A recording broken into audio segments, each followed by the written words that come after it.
What's up, GQ? It's Shai Gilgeous-Alexander. Today I'm going undercover on the internet. It's actually me. It's me, for real. Seriously. Instagram.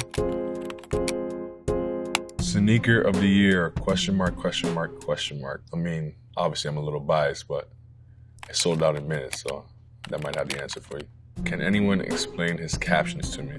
This is a pretty long one, so yeah, it would take a little bit of explaining. But to sum it up in like a few words, this caption, obviously after we won, I basically was just talking about like the doubters and the naysayers. All year we just like, well, me personally, like kept notes and like kept track of the people that didn't believe in what they're saying, and it all came out in this caption. Posted. If you had to pick another career besides basketball, what would it be? If I could, I would play soccer. Soccer is my first sport. I'd probably play soccer. How do I get some baby shoes for my twins? They're 8 months now. I need them stopping and shade ones. Unfortunately, those are only for my little one. His 101s as of now. So yeah, I'm sorry about that. You won't get those ones. Maybe on the second pair, we'll work on those. This one's less of a question and more of a statement. Best dressed in the NBA. Yeah, I do my thing. I have fun with it. I let the people decide. But yeah, I appreciate it.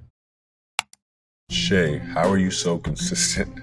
Most consistent man on planet Earth. Seriously answering, I try to do everything in routine, whatever it is in life. Jokingly answering, I'm sick of the consistent questions and the consistent jokes. I'm good on those. Posted. Next, all right, Wikipedia. Growing up in Hamilton, he did not make the St. Thomas More Junior team in grade 9 and subsequently played on the school's midget squad. He ended up winning team MVP and leading St. Thomas More to the Midget Boys City Championship. All facts, midget is just 9th grade. So I didn't make JV. I was like below. So like if I went to school in New York, I wouldn't have played on the team. I was a little bit disappointed, but like I remember texting my mom after that. It was an eye-opener for me. It was like a wake-up call. And I was gonna make like everyone that doubted me regret it one day. Safe to say they did. All right, TikTok. Let's do it. I don't think we're going to be losing for much longer. Spoke it into existence. I would be lying if I said I thought like we'd win this fast, but I definitely believed in myself and my teammates at that time to like just get better and ultimately like reach our goals, and we did pretty fast, a little bit faster than maybe we did and the world expected, but that's what happens when you put your head down, you work hard, and you don't worry about anything else besides that. Posted. Bro, OKC looks like it would be a funny team to be on. It is like a family. I wonder who SGA would say is the funniest on the team. There's like different types of humor on our team. Wiggs is like, Aaron Wiggins is like the dry humor. Like in terms of like being the most funny, I would say he's the funniest. And then we have like goofy humor, and that's Dub, Jalen Williams. And then we have like trolling humor, and that's Chad. There's different types of humor, but if I had to like say one guy, I would say Wiggs for sure. Next, I'm gonna need a Nick Gallo jersey because of the way he's been with the team in the post-game interviews. I love it, and he's the best. Nick Gallo is indeed the best. I always ask him, like, I don't know how he stays in character for so long when guys are putting sweaters on him, towels all over his head. Hats off to Nick Gallo. He's a goat, man. Posted. Next, let's check X.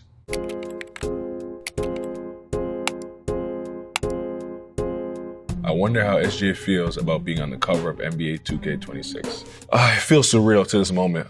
Like even seeing the cover for months now and knowing I was gonna be on it. Just like seeing it in the stores, seeing people play it it's an unreal feeling. I grew up playing 2K like I'm sure the rest of the kids that love basketball did. And for everyone to turn on their system and see a picture of me, the cover athlete, as soon as they turn it on, it's a special feeling for sure. You forget how young Oklahoma City Thunder is when they play. Wish I could be there pregame to see how they pump themselves up and find the confidence to compete. We don't take it serious until like the ball really tips. What you guys would think it would be, it probably is. Like we're goofing around, listening to music. Guys are still like getting their routine in, but it's like very lighthearted. It's very chill. When the game starts, nothing else matters to us besides winning. And then we know if we win, we'll be able to have a little bit more fun after. When that ball goes up, we turn it on pretty well. Balancing the two between like playing around, joking, having fun, and taking it serious. I think like to our core, we're just really hard competitors, really tough competitors. We prioritize winning when it matters, and then everything else is lighthearted and fun. Next, Shai won sold out in like 30 seconds. Didn't stand a chance. You gotta be quicker. Devin, No Limit Devo. Gotta be a little bit quicker. There's 3 pairs coming out on October 2nd though. You should have a better chance at those. I wonder what SGA is doing right now. Well, I'm currently with GQ reading this comment. Let's see, August 18th at 1:26 p.m. If it was a weekday, I was probably just finishing lifting. And if it was a weekend, I was chilling. Probably running around chasing my son. Replied, Quora. What's Quora? What, like, I've never heard of that.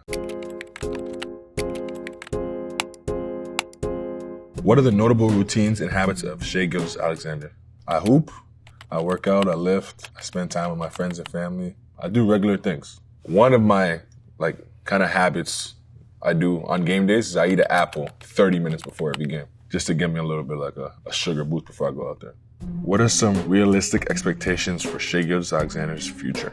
Honestly, I don't really have any expectations at this point. You can go as far as you want, but like I truly believe putting expectations is kind of like putting a limit on yourself. You can achieve what you want and beyond if you just work at it, do the right things, or take the right steps to get there.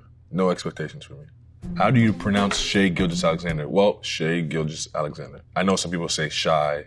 It's definitely Shai. The confusing part is probably the Gilgeous, so it's Gilgeous. How would you describe Shai Gilgeous-Alexander's unique style of play? Like smooth, calm, silky, very reactive. Nothing's premeditated. I don't predict what the defense is gonna do. I don't try to like plan what I'm gonna do on a given possession or play. My instincts and my skill just take over and I just play the game. Make or miss. Posted. Reddit. Best dress on the team. I'm gonna say Alex Caruso. By far Alex Caruso. Okay, SGA growing up. Know he's mentioned Kobe a bit, but wondering how Kobe influenced Shai as a kid. Does anyone know the whole story? Yeah, Kobe's influence on me was huge growing up. His mentality and his work ethic is what stood out to me above all. That really struck a chord with me and stayed with me for sure. This is so inspiring. They were so underestimated. I want to know what this sort of rise requires. Like, what were they channeling? I think, like, above all, as a team, we genuinely just, like, whatever it took to win is what we focused on. Obviously, playing against different opponents every night changes things. Figuring out what it takes and then doing whatever it takes to get it done is what we did a really good job at this year. No matter who was hurt, who was playing, not making any excuses for ourselves and going out there and trying to win games. All right, guys, that's it for me, Shai Gilgeous-Alexander, and I'm signing out the internet.